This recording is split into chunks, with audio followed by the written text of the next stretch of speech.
تاریخ میں کچھ بادشاہ ایسے بھی گزرے ہیں جنہوں نے تلوار سے حکومت نہیں کی بلکہ دلوں کو فتح کیا۔ اشوکا وہ نام جس کا مطلب ہے غم سے آزاد انسان، مگر ایک وقت تھا جب یہی اشوکا غم بانٹا کرتا تھا، خون بہایا کرتا تھا۔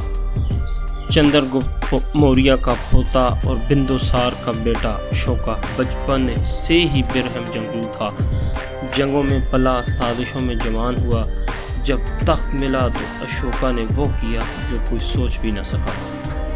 261 قبل مسیح کلنگ کی جنگ میں 1,00,000 لوگ مارے گئے، ہزاروں قیدی بنائے گئے۔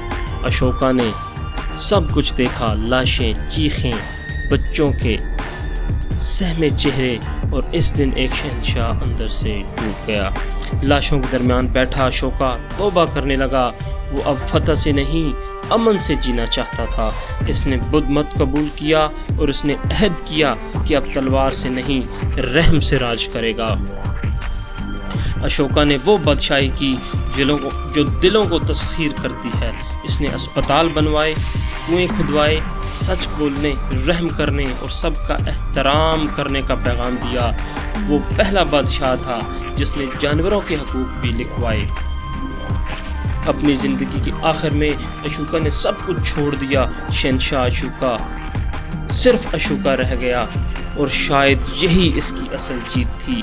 آج بھی بھارت کا قومی نشان دیکھیں تو اس میں اشوکا کا چکر موجود ہے، ایک شہنشاہ جو قتل سے عظمت تک پہنچا۔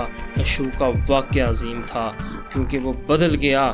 جو خود کو بدل لے وہی سچا فاتح ہوتا ہے۔